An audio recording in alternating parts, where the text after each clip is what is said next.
Ever noticed how your grocery bill keeps climbing, but your paycheck just can't seem to keep up? It feels like you're running on a treadmill, working harder and harder just to stay in the same place. This isn't just a feeling, it's the reality of inflation.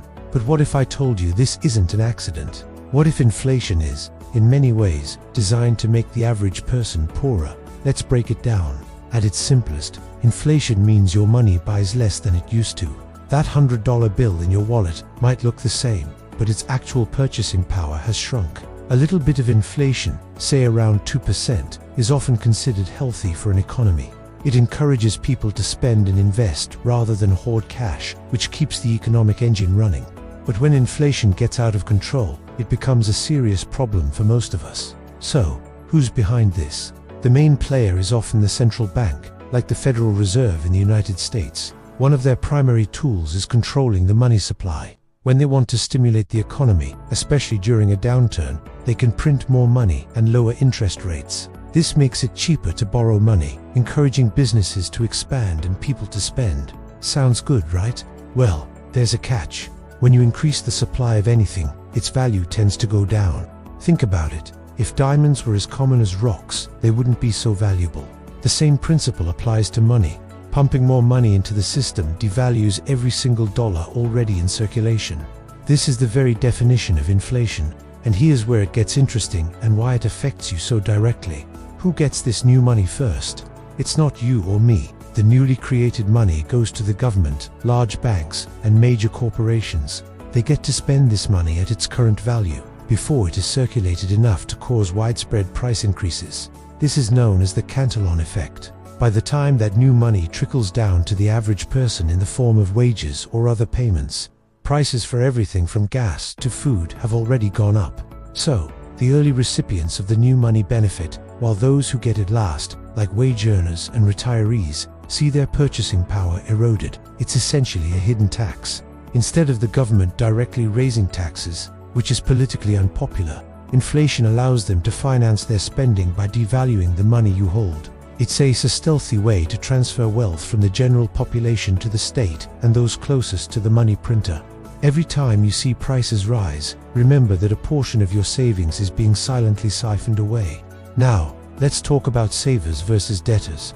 Inflation is a nightmare for people who are diligent about saving money in a bank account. If your savings account is earning 1% interest, but inflation is running at 5%, you are actually losing 4% of your purchasing power every single year.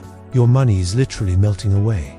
You're being punished for being responsible and saving for the future. On the other hand, who benefits from this? Big-time debtors. And who is the biggest debtor of them all? The government. Governments around the world have massive national debts. Inflation is a fantastic tool for them because it allows them to pay back their old debts with new, devalued money. Imagine you borrowed $1,000 10 years ago. Paying it back today is much easier because $1,000 is worth less than it was back then. Inflation effectively reduces the real value of their debt burden at the expense of the lenders and anyone holding that currency. This creates a system that actively discourages saving and encourages debt. The message becomes, don't save your cash, spend it, or go into debt to buy assets that might keep up with inflation. This pushes people towards riskier financial behaviors. So, what about assets? This is another crucial piece of the puzzle. When people see their cash losing value, they rush to buy real assets that can act as a store of value. This includes things like real estate, stocks, and commodities like gold. What happens when everyone rushes to buy the same things? The prices of those assets get bid up, creating asset bubbles. Who owns the majority of these assets? The wealthy. The top 10% of the population owns a disproportionately large share of stocks and real estate. So, as inflation pushes asset prices higher, the rich get richer. Their net worth on paper skyrockets. Meanwhile, the average person who doesn't own many, or any, of these assets is left behind. Their cost of living goes up, but they don't benefit from the rising asset prices. In fact, it makes it even harder for them to ever afford a home or build a significant investment portfolio. The barrier to entry gets higher and higher. This widens the wealth gap to a chasm. Inflation acts as a massive driver of inequality. It transfers wealth from the poor and the middle class to the rich and the well-connected. It punishes savers and rewards debtors and asset holders. It's a system that, whether by accident or by design, concentrates wealth at the very top. Another sinister effect is on wages. Your boss might give you a 3% raise, and you might feel pretty good about it. But if inflation is 5%, you've actually taken a 2% pay cut in terms of what your money can actually buy.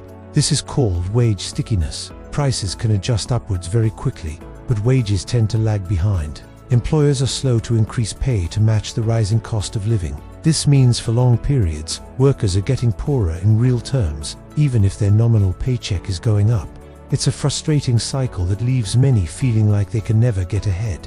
Think about retirees on a fixed income, like a pension or social security. They are among the hardest hit. Their income is fixed, but their expenses for healthcare, food, and utilities are constantly rising. Inflation can completely devastate their retirement plans, forcing them to cut back on essentials or even run out of money. So, is inflation intentionally designed to make you poorer? The word designed is strong. Central bankers and politicians would likely argue that their goal is to maintain economic stability and prevent deflation, which can be even more destructive. They would say inflation is an unfortunate but necessary side effect of their policies. However, when you look at who consistently benefits from inflationary policies and who consistently loses, a clear pattern emerges. The system is structured in a way that advantages the government, large financial institutions, and the already wealthy, while systematically disadvantaging wage earners, savers, and the poor. The Cantillon effect, the erosion of savings, the asset price bubbles, and the sticky wages all work together to create this outcome. The rules of the game are set up in a way that makes it incredibly difficult for the average person to build wealth simply by working hard and saving money. The very money you're working for is being devalued, so what can you do? This isn't about giving up. It's about understanding the game so you can play it better. Firstly, recognize that holding large amounts of cash over the long term is a losing strategy. Your money needs to be working for you. This means educating yourself about investing. It doesn't mean you have to become a Wall Street trader, but learning the basics of investing in a diversified portfolio of assets, like stocks through low-cost index funds, can help protect your purchasing power over time. Historically, the stock market has outpaced inflation over the long run. Real estate can also be a good hedge against inflation, as rents and property values tend to rise with inflation. Of course, this isn't accessible to everyone, but it's something to consider as a long-term goal. Some people also turn to alternative assets like cryptocurrencies or precious metals like gold and silver, which are outside the direct control of central banks and governments. These can be volatile, so it's important to do your own research and understand the risks. The most powerful tool you have is knowledge. Understand how money works, how inflation works, and how the system is structured. By understanding the rules, you can make smarter financial decisions to protect yourself and your family. Don't let inflation be a silent thief in the night. Learn to navigate it, and you can turn a system designed to make you poorer into an opportunity to build real, lasting wealth. Thanks for watching. If you found this breakdown helpful, be sure to hit that like button and subscribe for more content that helps you understand the world of money. Let me know your thoughts in the comments below. See you next time.